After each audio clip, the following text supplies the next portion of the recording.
हाँ, तो unit one का नाम है इलेक्ट्रोस्टैटिक्स और चैप्टर वन का नाम है इलेक्ट्रिक चार्ज एंड फील्ड।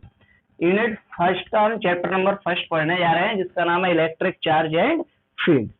तो सबसे पहले हमने आप लोगों को बताया था कि इसके अंदर हम सबसे ज्यादा इलेक्ट्रिसिटी पढ़ने वाले हैं 12th क्लास में। तो सबसे पहले हम ये देखें कि इलेक्ट्रिसिटी होती क्या है, इलेक्ट्रिसिटी क्या होती है, क्योंकि आप देखेंगे यहाँ सबसे पहले वर्ड लिखा हुआ है। चैप्टर फर्स्ट पढ़ने जा रहे हैं, चैप्टर फर्स्ट में सबसे पहला वर्ड लिखा है इलेक्ट्रिक, मतलब कि इलेक्ट्रिसिटी। तो सबसे पहले हम यहाँ देखेंगे आज कि इलेक्ट्रिसिटी होती क्या है, इलेक्ट्रिसिटी क्या होती है। इलेक्ट्रिसिटी को अगर आपको डिफाइन करने को बोला जाए तो आप इलेक्ट्रिसिटी को कैसे डिफाइन करेंगे, है ना। तो सबसे पहले हम नॉर्मल अपने एटमॉस्फेयर में बिहेव वाली इलेक्ट्रिसिटी के बिहेव वाली बात करें तो इलेक्ट्रिसिटी क्या बिहेव करती है हमारे आसपास, आप देखते हैं इलेक्ट्रिसिटी बिहेव करती है कि अगर कोई भी एनी पर्सन एनी बॉडी अगर एनी पर्सन एनी बॉडी अगर इलेक्ट्रिसिटी को टच करता है तो इलेक्ट्रिसिटी उसे अपनी ओर अट्रैक्टिव कर लेती है। देखा होगा, सपोज दैट ये बोर्ड अगर मेटल का हो, ये बोर्ड किसका हो, मेटल का, और अगर ये बोर्ड मेटल का है और कोई पर्सन इसे कोई बोले कि इसमें इलेक्ट्रिक करंट आ रहा है, इलेक्ट्रिसिटी आ रही है, अब आप इसे कैसे टच करेंगे, इस तरह से चेक करके देखेंगे। अगर ये आपको ये मेटलिक बोर्ड जिसके अंदर इलेक्ट्रिसिटी है, करंट आ रहा है, अगर ये आपको अपनी ओर अट्रैक्टिव करता है, मतलब आपको चिपका के रखता है, तो इसके अंदर इलेक्ट्रिसिटी है, और चिपका के नहीं रखता है तो इसका मतलब इसके अंदर इलेक्ट्रिसिटी नहीं है। यही तो इसका मीन्स है। अगर ये आपको चिपका के रखता है तो इसका मतलब इसके अंदर इलेक्ट्रिसिटी है, और चिपका के नहीं रखता है तो इसके मतलब इसके अंदर इलेक्ट्रिसिटी नहीं है। दूसरा एग्जांपल, कोई वायर हो जिसके अंदर इलेक्ट्रिसिटी फ्लो हो रही हो, इलेक्ट्रिक करंट फ्लो हो रहा हो, उस वायर को अगर कोई पर्सन टच करे, कोई पर्सन उसको पकड़ ले उस वायर को, और वो पर्सन या बॉडी उस वायर से अगर चिपक जाती है, अट्रैक्टिव हो जाती है, तो उसके अंदर इलेक्ट्रिसिटी है। सपोज दैट ये वायर है, इसको आपने ऐसे गलती से किसने टच कर लिया और वो चिपक गया, अट्रैक्टिव हुआ इस वायर से, तो इसके अंदर इलेक्ट्रिसिटी है। लेकिन अगर किसने टच किया और वो अट्रैक्टिव नहीं हुआ, इससे नहीं चिपका, इसका मतलब इसके अंदर इलेक्ट्रिसिटी नहीं है। तो इलेक्ट्रिसिटी आप देखते हैं नॉर्मल, अगर इसके एटमॉस्फेयर में इलेक्ट्रिसिटी के बिहेव की बात करें तो जहां भी इलेक्ट्रिसिटी होती है वो हमेशा दूसरों को अपनी ओर अट्रैक्टिव करती है, इलेक्ट्रिसिटी वो हमेशा दूसरों को अपनी ओर खींचती है, हमेशा दूसरों को अपने से अट्रैक्टिव करके खींचती है और चिपका के रखती है। किसी को भी करंट लगता है, चिपका रह जाता है। किसी भी जगह कहीं पर इलेक्ट्रिसिटी यानी कि इलेक्ट्रिक करंट अगर आ रहा है, कोई उसे टच करेगा तो उससे चिपका रह जाएगा। क्यों? क्योंकि वो खींचती है इलेक्ट्रिसिटी, है ना। तो इलेक्ट्रिसिटी का मेन काम क्या है, इलेक्ट्रिसिटी का मेन काम है अट्रैक्शन। एनी बॉडी, किसी भी बॉडी को इलेक्ट्रिसिटी अट्रैक्टिव करती है। अगर ये मार्कर, सपोज दैट ये मार्कर अट्रैक्टिव करने लगे तो इसका मतलब इसके अंदर इलेक्ट्रिसिटी है, और अगर ये अट्रैक्टिव ना करे तो इसके अंदर इलेक्ट्रिसिटी नहीं है। एक एग्जांपल और आप लोगों को बताते हैं। आप लोगों ने देखा होगा ये कंप्लीट वायर जा रहा है और इस वायर के अंदर ऑलरेडी इलेक्ट्रिसिटी फ्लो हो रही है, इलेक्ट्रिक करंट फ्लो हो रही है इस वायर के अंदर, और सपोज दैट ये वायर बीच में से ब्रेक हो जाए, हो गया ब्रेक, टूट गया। अब क्या होगा, अब इस वायर को आप ऐसे जैसे खींच के इसको इधर से खींचते हैं, इसको इधर से खींचते हैं, हल्का सा टच करते हैं, और जैसे ही टच करते हैं लाइन चालू है तो ये टच करने के बाद वायर अपने आप एक दूसरे से चिपके रह जाते हैं। देखा होगा, बिल्कुल चिपके रह जाते हैं। क्यों? बाउंडेड हो जाते हैं अपने आप। क्यों? क्योंकि इसके अंदर इलेक्ट्रिसिटी फ्लो हो रही है, और इलेक्ट्रिसिटी क्या करती है, एक दूसरे को अट्रैक्टिव करती है। तो हम देखते हैं कि इलेक्ट्रिसिटी जहां भी होती है वो हमेशा अट्रैक्टिव करती है, दूसरों को अपनी ओर खींचती है, और अगर नहीं खींच रही है तो इसका मतलब उसके अंदर इलेक्ट्रिसिटी नहीं है। तो इसका मतलब कि ये इलेक्ट्रिसिटी का मेन काम है या उसकी मेन पहचान है दूसरों को खींचना, अट्रैक्टिव करना। इस बेस पर हम सबसे पहले इलेक्ट्रिसिटी की डेफिनेशन पढ़ेंगे कि इलेक्ट्रिसिटी की डेफिनेशन क्या होती है। फिर उसके बाद हम पढ़ेंगे काइंड्स ऑफ इलेक्ट्रिसिटी कि इलेक्ट्रिसिटी कितने टाइप की होती है ना। तो सबसे पहले हम इलेक्ट्रिसिटी की डेफिनेशन लिखते हैं, फिर काइंड्स ऑफ इलेक्ट्रिसिटी पढ़ेंगे। हाँ, तो अब हम देखने वाले हैं काइंड्स ऑफ इलेक्ट्रिसिटी, यानी इलेक्ट्रिसिटी कितने टाइप की होती है। तो आप देखेंगे इलेक्ट्रिसिटी टू टाइप्स की होती है। कितने टाइप की होती है इलेक्ट्रिसिटी? टू टाइप्स की। कौन कौन सी? तो हाँ, तो सबसे पहले आप देखेंगे इलेक्ट्रिसिटी में टू टाइप्स में। Very good, very good. सबसे पहले स्टैटिक इलेक्ट्रिसिटी, अगर इसको हम सही से लिखें तो स्टैटिक इलेक्ट्रिसिटी,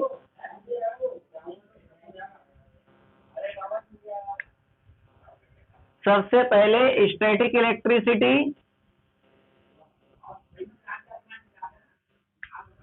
और इसके बाद दूसरी होती है current electricity.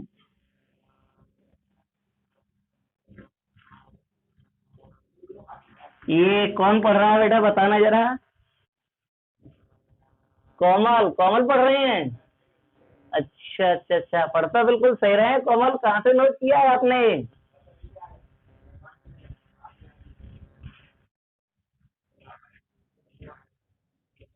Very good, very good, बिल्कुल सही है। इधर देखो, तो आप देखेंगे इलेक्ट्रिसिटी आपकी टू टाइप्स होती है, एक स्टैटिक इलेक्ट्रिसिटी और दूसरी होती है करंट इलेक्ट्रिसिटी।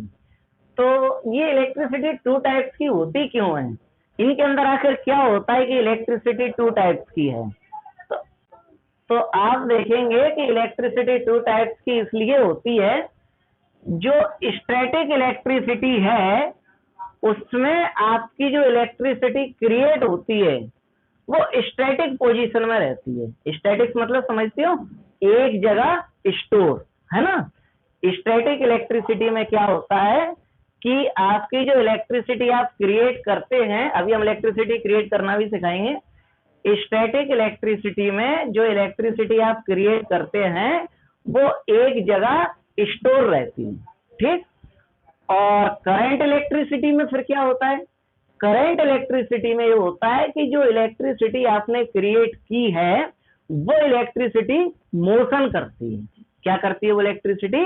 मोशन करती है, और इसमें स्टैटिक रहती है। उसका नाम ही है स्टैटिक इलेक्ट्रिसिटी। मतलब कि जो इलेक्ट्रिसिटी आप जनरेट कर रहे हैं वो एक जगह पर स्टैटिक रहेगी, फिक्स रहेगी, मोशन नहीं करेगी, रेस्ट पोजीशन में रहेगी। और करंट इलेक्ट्रिसिटी में जो इलेक्ट्रिसिटी आप जनरेट करने जा रहे हैं वो इलेक्ट्रिसिटी आपकी क्या करेगी? मोशन करेगी। तो ये होती है करंट इलेक्ट्रिसिटी। तो आपकी इलेक्ट्रिसिटी कितने टाइप्स की है? टू टाइप्स की। First type static electricity, second current electricity. Static electricity में आपकी इलेक्ट्रिसिटी क्या करती है? मोशन कर एक जगह एक पोजीशन में, रेस्ट पोजीशन में रहती है, स्टैटिक रहती है। और करंट इलेक्ट्रिसिटी में आपकी इलेक्ट्रिसिटी क्या करती है? मोशन करती है ना। तो ये आप दोनों देख चुके हैं इलेक्ट्रिसिटी के टाइप, जिसमें से पहला वाला जो टाइप है स्टैटिक इलेक्ट्रिसिटी, ये पूरी फर्स्ट यूनिट में आप लोग पढ़ने वाले हो। ये लिखा हुआ है बोर्ड पे, इलेक्ट्रोस्टैटिक, फर्स्ट यूनिट का नाम। इसका मीन्स क्या है? स्टैटिक इलेक्ट्रिसिटी पढ़ेंगे आप। और जो सेकंड टाइप है इलेक्ट्रिसिटी का, करंट इलेक्ट्रिसिटी जिसे हम बोलने जा रहे हैं, ये सेकंड टाइप आप सेकंड यूनिट में पढ़ेंगे। सेकंड यूनिट का नाम ही है करंट इलेक्ट्रिसिटी। आज हमने सिलेबस का मॉड्यूल आपको ग्रुप में सेंड कर दिया था, आपने वहां देखा होगा। सेकंड यूनिट का नाम है करंट इलेक्ट्रिसिटी। तो करंट इलेक्ट्रिसिटी आप सेकंड यूनिट में पढ़ेंगे और स्टैटिक इलेक्ट्रिसिटी आप फर्स्ट यूनिट में पढ़ेंगे। दोनों का मीन्स हमने आपको बता दिया है। स्टैटिक इलेक्ट्रिसिटी में जो इलेक्ट्रिसिटी जनरेट होती है वो स्टैटिक रहती है, एक जगह स्टोर रहती है। और करंट इलेक्ट्रिसिटी में जो इलेक्ट्रिसिटी जनरेट होती है वो मोशन करती है, ट्रेवल करती है। अब एग्जाम्पल की बात आ जाए कि अगर स्टैटिक इलेक्ट्रिसिटी हम कहाँ देखते हैं अपने आसपास, किसी बच्चे को पता है कि स्टैटिक इलेक्ट्रिसिटी कहाँ होती है हमारे आसपास? बताओ, फिर इसको लिखेंगे अपन। स्टैटिक इलेक्ट्रिसिटी हमारे आसपास कहाँ होती है? स्टैटिक इलेक्ट्रिसिटी का मीन्स तो आप समझ गए, जो इलेक्ट्रिसिटी क्रिएट होती है वो एक जगह स्टैटिक रहती है, स्टोर रहती है, वो स्टैटिक इलेक्ट्रिसिटी होती है। लेकिन कहाँ होती है जो हमारे आसपास, बताइए कहाँ होती है स्टैटिक इलेक्ट्रिसिटी? स्टैटिक इलेक्ट्रिसिटी होती है सेल के अंदर। एग्जाम्पल, किसी सेल या किसी बैटरी के अंदर जो इलेक्ट्रिसिटी होती है वो स्टैटिक इलेक्ट्रिसिटी होती है। क्यों? क्योंकि वो उसके अंदर स्टोर रहती है। और करंट इलेक्ट्रिसिटी जो किसी लाइन में, किसी वायर में दौड़ती रहती है, वो करंट इलेक्ट्रिसिटी होती है। आप देखिए सामने, हम आपको दिखाते हैं डायग्राम। आप देखेंगे ये सेल है, ये कोई भी सेल है, कोई भी सेल ले सकते हैं एक्स वाई जेड आप। ये सेल है, ये इस सेल का पॉजिटिव टर्मिनल है और ये इस सेल का नेगेटिव टर्मिनल है, दिख रहा होगा। अब इसमें आप देखेंगे कि ये सेल किसी ना किसी वोल्ट का तो होगा, इसका अपने आप का कुछ वोल्टेज तो होगा। सपोज दैट ये 5 वोल्ट का सेल है, इसके अंदर वोल्टेज है। सपोज दैट ये 5 वोल्ट का सेल है। अभी ये सेल किसी से कनेक्ट नहीं है, अभी ये सेल किसी से कनेक्ट नहीं है।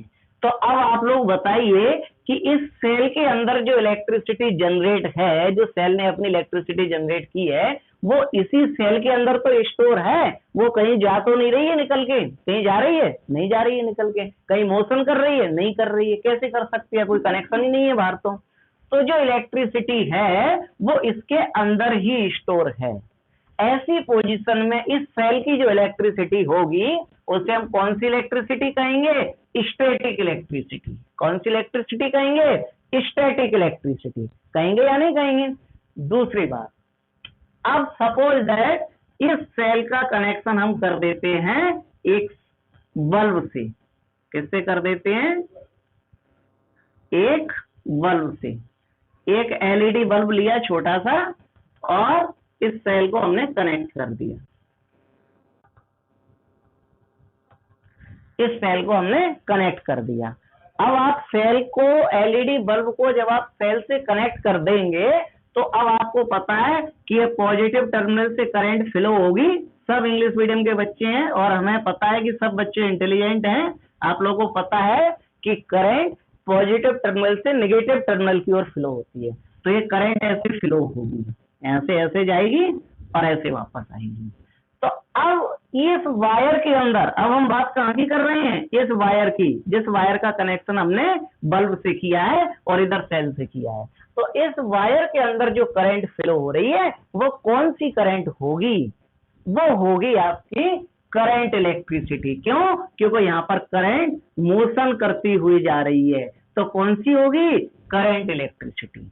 और स्टैटिक इलेक्ट्रिसिटी, तो स्टैटिक इलेक्ट्रिसिटी कहाँ होगी?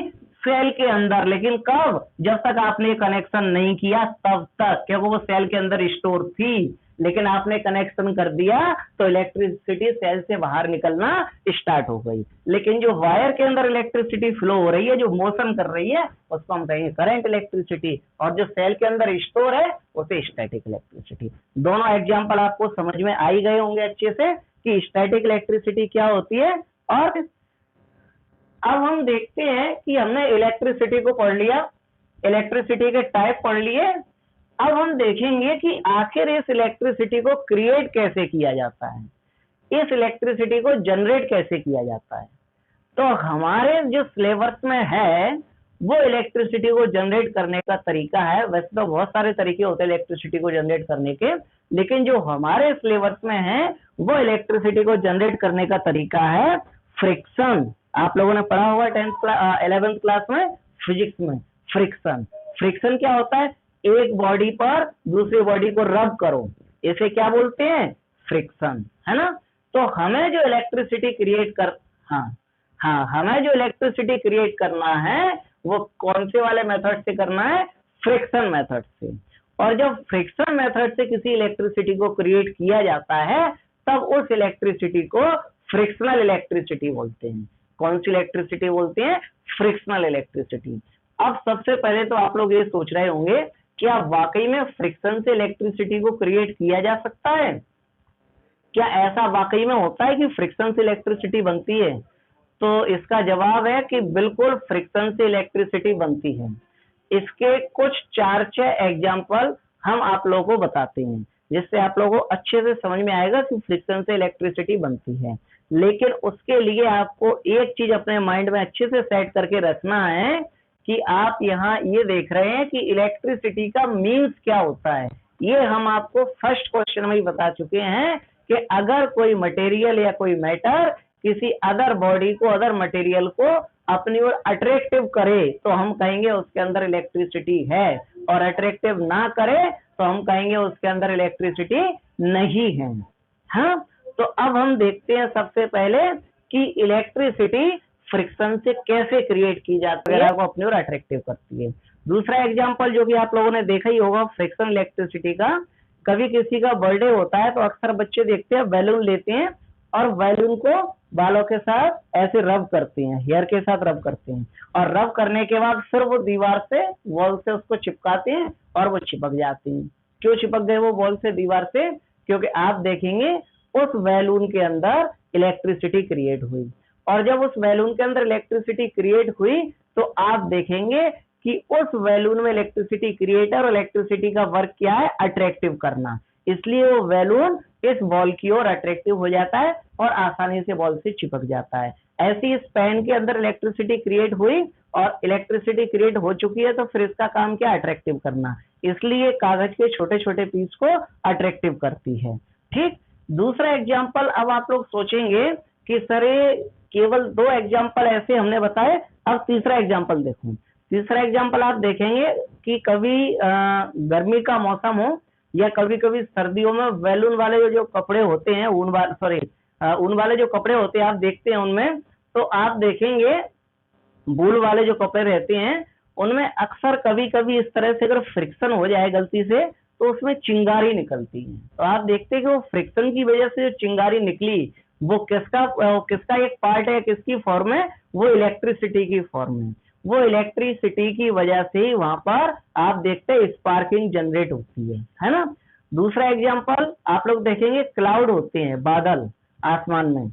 आप देखेंगे जब क्लाउड होते हैं तो उस समय मौसम में आप देखेंगे एटमॉस्फेयर में कई बार आपको हाई लाइट वाली, हाई वोल्टेज वाली इलेक्ट्रिसिटी जनरेट होती नजर आती है, जिसका एक लाइट भी क्रिएट होती है, एक लाइट बीम के रूप में क्रिएट होती है। और वो इलेक्ट्रिसिटी अगर कहीं गिर जाए, जिसको अपनी लैंग्वेज में बिजली बोलते हैं, बिजली का गिरना, अगर वो कहीं गिर जाए तो वो इतनी पावरफुल होती है कि मतलब किसी भी जगह जहां वो गिरती है, किसी बिल्डिंग पर या किसी सिंपल नॉर्मल जमीन पर अगर गिरती है तो उतना एरिया वो बिल्कुल खाली कर देती है, उतना एरिया को जला देती है। क्यों? क्योंकि वो हाई वोल्टेज वाली होती है। लेकिन सोचने वाली बात है कि उन क्लाउड के अंदर ही इलेक्ट्रिसिटी जनरेट कैसे होती है? वहां तो कोई इन्वर्टर नहीं है, वहां तो कोई ऐसी व्यवस्था नहीं है, तो क्लाउड के अंदर इलेक्ट्रिसिटी जनरेट कैसे होती है? तो आप देखेंगे क्लाउड के अंदर जो इलेक्ट्रिसिटी जनरेट होती है वो क्लाउड के फ्रिक्शन की वजह से होती है। हालांकि इसके बारे में डिटेल में तो अपन और आगे अगले क्वेश्चन में पढ़ने वाले हैं, चार्ज वाले में। अभी फ्रिक्शन के लिए पढ़ रहे हैं, इसलिए फ्रिक्शन की बता रहे हैं हम कि जब आप देखते हैं कि क्लाउड मोशन करते हुए एयर के प्रेशर की वजह से क्लाउड मोशन करते हैं, तो आपको पता है एयर के प्रेशर की वजह से क्लाउड मोशन करते हुए आगे ट्रेवल करती है। और जब ट्रेवल करते हो तो अलग अलग क्लाउड होते हैं, उनकी अलग अलग लेयर होती हैं। और जब एक क्लाउड दूसरे क्लाउड के साथ टकराते हैं, इस तरह से रब करते हैं और उनके बीच में फ्रिक्शन होता है, तो फ्रिक्शन के दौरान इलेक्ट्रिसिटी जनरेट होती है। और ये वही इलेक्ट्रिसिटी होती है जो हमें दिखाई देती है और कई बार कहीं पर जाकर के गिर जाती है, जिससे काफी लॉस होता है। तो क्या है? ये फ्रिक्शनल इलेक्ट्रिसिटी के कुछ एग्जांपल हैं, जिनके भी वीडियो भी हम आप लोगों को दिखाएंगे फ्रिक्शनल इलेक्ट्रिसिटी की। लेकिन पहले हम इसके बारे में कुछ लिख लेते हैं कि फ्रिक्शनल इलेक्ट्रिसिटी क्या होती है। तो सब लोग क्वेश्चन लिखें, what is meant by frictional electricity? What is meant by frictional electricity?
अब आप देखेंगे कि उस ऊन को जब भी हमने लिया है वूल, इस वूल के साथ इस पेन को रब करेंगे और पेन को रब करने से इसमें इलेक्ट्रिसिटी क्रिएट हो चुकी है। अब आप देखेंगे किस तरह से वर्क करती है। देखो किस तरह से पेन पेपर को अपनी ओर अट्रैक्टिव कर रही है, क्योंकि उसके अंदर इलेक्ट्रिसिटी क्रिएट हो चुकी है और इलेक्ट्रिसिटी का मेन वर्क होता है अट्रैक्शन।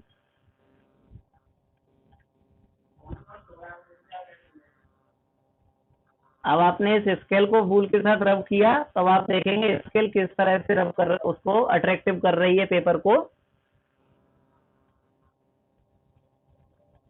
अब रबड़ का पाइप लिया और इस पाइप को वूल के साथ हमने रब किया और अब आप देखेंगे कि किस तरह से ये पाइप इस पेपर को अट्रैक्टिव करता है। हाँ, तो अब आप लोग देख चुके हैं कि किस तरह से अट्रैक्शन होता है, उसमें किस तरह से किसी भी रबड़ को या किसी स्केल को या किसी भी पेन को आप लेते हैं और वूल के साथ फ्रिक्शन करवाते हैं, हेयर के साथ फ्रिक्शन करवाते हैं। हमारे हेयर ने भी वर्क नहीं किया था, आप लोगों ने देखा था, क्योंकि अभी हेयर थोड़े से हल्के क्या है, ये ड्राई नहीं है पूरी तरह से, कुछ इनमें मॉइस्चर है, नमी है अभी, उस वजह से वर्क नहीं किया था। आप लोग शायद घर पर नॉर्मल प्रैक्टिकल करके देख सकते हैं। बैलून वाला प्रैक्टिकल तो सभी ने देखा होगा कि बैलून को हेयर के साथ रब करो और वॉल से चिपकाओ, चिपक जाती हैं। ये क्या है, ये इलेक्ट्रिसिटी है। ये क्या है, ये इलेक्ट्रिसिटी है, इसलिए वो अट्रैक्टिव हो रहा है उससे। तो आप लोग समझ चुके होंगे और आप लोग घर पे ये प्रैक्टिकल करके जरूर देखना, अगर नहीं होता है तो मैं बताना, कोई डाउट बनता है तो। अब बात ये बनती है कि सर अगर फ्रिक्शन से इलेक्ट्रिसिटी बन जाती है, जैसे कि पेन के अंदर बनी, बैलून के अंदर बनी या और भी जगह इलेक्ट्रिसिटी बनी फ्रिक्शन से, तो वो इलेक्ट्रिसिटी हमें फील क्यों नहीं होती है? फिर वो इलेक्ट्रिसिटी हमें फील क्यों नहीं होती? अगर इलेक्ट्रिसिटी का वायर है, इस वायर को हम ऐसे टच कर ले तो आप देखेंगे टच करने के बाद कि करंट लग जाता है, किसी को भी लग जाता है कि नहीं लग जाता है। लेकिन अगर फ्रिक्शन से जो इलेक्ट्रिसिटी बनती है वो तो किसी को करंट नहीं लगता है, चाहे वो पेन से बने, चाहे वो पाइप से बने, चाहे वो किसी से भी बने। जो इलेक्ट्रिसिटी फ्रिक्शन से जनरेट हुई है उसमें तो करंट किसी को फील नहीं होता, इलेक्ट्रिसिटी फील नहीं होती है। ऐसा क्यों? तो इसके पीछे वजह है कि अभी हमने जो फ्रिक्शन से इलेक्ट्रिसिटी जनरेट करना सीखी थी उसमें इलेक्ट्रिसिटी जनरेट तो हुई है, लेकिन इलेक्ट्रिसिटी अपनी सबसे छोटी फॉर्म में जनरेट हुई है। और इलेक्ट्रिसिटी की दो फॉर्म होती हैं, आप लोग जानते हैं। एक सबसे छोटी फॉर्म होती है जिसे बोलते हैं चार्ज, और एक सबसे बड़ी फॉर्म होती है जिसको बोलते हैं करंट। क्या बोलते हैं? करंट। तो आपकी बॉडी पर इनमें से कौन सा इफेक्ट डालता है? ये वाला डालता है, करंट। चार्ज, चार्ज इतना नेग्लेक्जिबल होता है, इलेक्ट्रिसिटी की इतनी स्मॉलेस्ट फॉर्म होती है कि उसका आपकी बॉडी पर कोई इफेक्ट पड़ता ही नहीं है। देख लो, हम एग्जांपल बताते हैं। आपने देखा होगा, चार्जर लिया, बोर्ड में लगाया, अब वो चार्जर की पिन होती है, उस पिन को अगर कोई बच्चा भी टच कर ले तो उसकी बॉडी पर कोई इफेक्ट नहीं पड़ने वाला। क्यों? क्योंकि उस पिन के अंदर चार्ज है, करंट नहीं। क्या उस पिन के अंदर, चार्जर की पिन के अंदर क्या है? चार्ज है, करंट नहीं। और चार्ज मतलब है तो इलेक्ट्रिसिटी, है तो करंट ही, लेकिन अपनी सबसे छोटी फॉर्म में, इतनी स्मॉलेस्ट फॉर्म में कि उसका हमारी बॉडी पर कोई इफेक्ट नहीं पड़ता है। और करंट आप देखते हैं, वायर होता है, वायर को आप टच करेंगे एकदम फील हो जाएगा, पूरी बॉडी हिल जाएगी। क्यों? इससे क्यों फील हुआ? क्योंकि ये भी इलेक्ट्रिसिटी है, लेकिन ये अपनी सबसे लार्जर फॉर्म में है। यहाँ पर इलेक्ट्रिसिटी की जो क्वांटिटी है वो बहुत लार्जर है, यहाँ पर इलेक्ट्रिसिटी लार्जर फॉर्म में है, इसलिए हमें फील होती है। तो अब आप देखते हैं कि फ्रिक्शन से जो इलेक्ट्रिसिटी क्रिएट हुई है वो चार्ज फॉर्म में होती है, इसलिए वो हमें फील नहीं होती है। लेकिन अगर हम उस इलेक्ट्रिसिटी को करंट की फॉर्म में जनरेट करना चाहें, चार्ज से करंट की फॉर्म में कन्वर्ट करवाना चाहें, हम चाहें नहीं, हमें तो फ्रिक्शन से करंट बनाना है, चार्ज नहीं बनाना है, मतलब कि इलेक्ट्रिसिटी की लार्जर फॉर्म बनाना है, तो बना सकते हैं। उसके लिए भी हम आपको दो दो एग्जांपल बताएंगे कि किस तरह से करंट से, फ्रिक्शन से हम करंट को बना सकते हैं विद वीडियो है, ऐसे नहीं है ना। लेकिन उसको अपन कल सीखेंगे कल उसके बारे में चर्चा करेंगे। अभी हम चार्ज के बारे में ही चर्चा कर लेते हैं पहले, तब करंट के बारे में कल हम चर्चा करेंगे। तो पहले आप देखते हैं कि हमने बताया कि जब एक ऑब्जेक्ट को दूसरे ऑब्जेक्ट पर या एक बॉडी को दूसरी बॉडी पर रब करते हैं, फ्रिक्शन करवाते हैं, तो क्रिएट होता है चार्ज। लेकिन सोचने वाली बात है कि सर ये चार्ज क्रिएट कैसे हो जाता है, आखिर ये चार्ज क्रिएट कैसे हो जाता है, इसके पीछे क्या वजह है क्रिएट होने की। तो आप लोगों को पता होगा, आप लोग केमिस्ट्री में पढ़ चुके होंगे सब बच्चे, कि दुनिया के हर मटेरियल, कोई भी मटेरियल हो, हर मटेरियल एटॉम से मिलकर बना होता है, वो मॉलिक्यूल से मिलकर बना होता है, और मॉलिक्यूल एटॉम से मिलकर बने होते हैं। सबसे छोटा पार्ट जो होता है मटेरियल का वो क्या होता है, एटॉम होता है। सबको पता है ना कि हर मटेरियल मॉलिक्यूल से मिलकर बना होता है, मॉलिक्यूल किससे मिलकर बने होते हैं, एटॉम से। और एटॉम में कौन होते हैं, इलेक्ट्रॉन। अब क्या होगा, हर मटेरियल पर इलेक्ट्रॉन होते हैं, प्रोटॉन न्यूट्रॉन भी उनकी कहानी है, पर हमें केवल उसको इस पर्पज से समझना है कि आउटर सेल जो होते हैं उनके, उनमें कौन मोशन करते हैं, इलेक्ट्रॉन। तो जब आप सपोज दैट एक बॉडी को दूसरी बॉडी पर रब करते हैं, किसी एक बॉडी को दूसरी बॉडी पर रब करते हैं, मतलब कि फ्रिक्शन करवाते हैं, तो एक बॉडी से इलेक्ट्रॉन निकलते हैं और दूसरी बॉडी पर इलेक्ट्रॉन चले जाते हैं। एक बॉडी से इलेक्ट्रॉन निकले और दूसरी बॉडी पर चले गए। अब इलेक्ट्रॉन निकलेंगे किससे और जाएंगे किसके पास, ये कैसे डिसाइड हो।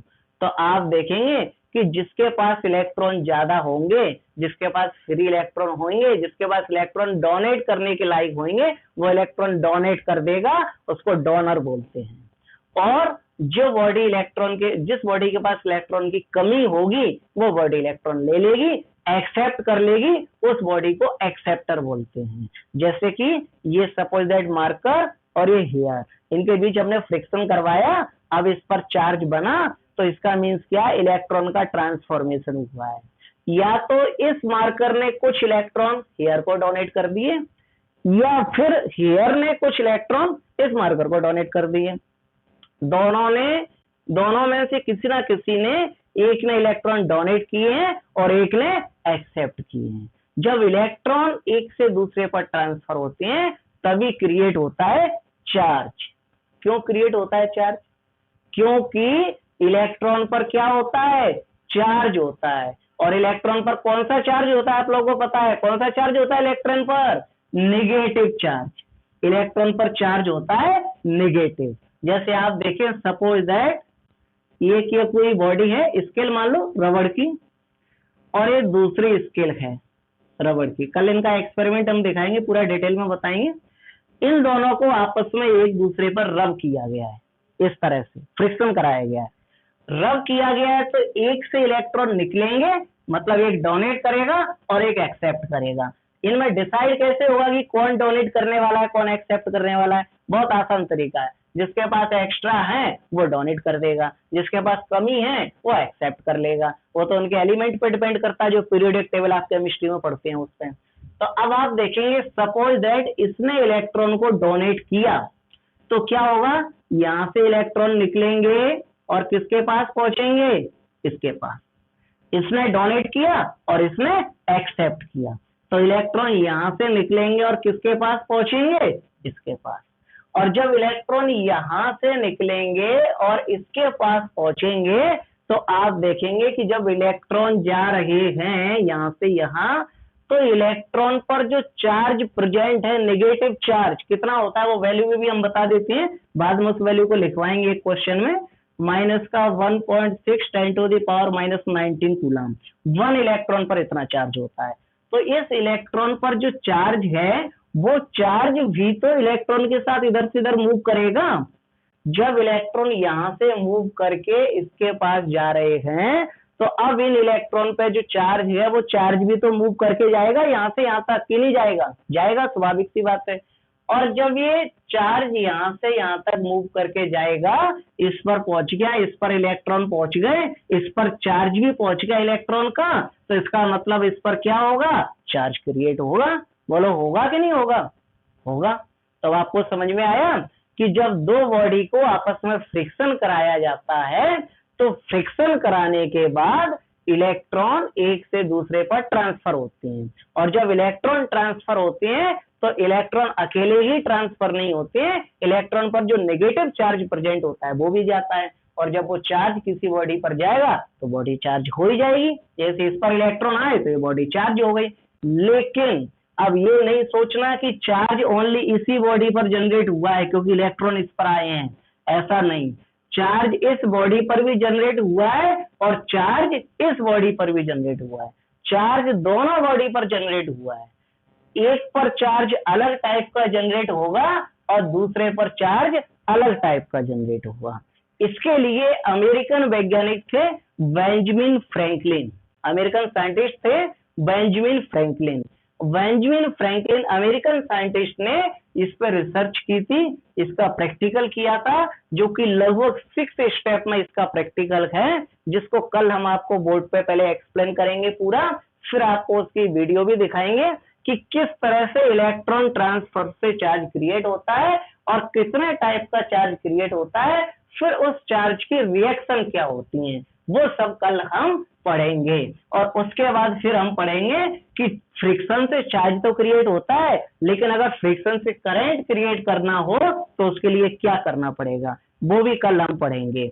आज के लिए इतना ही पढ़ेंगे, क्योंकि थोड़ा सा अगर उस टॉपिक को अभी हमने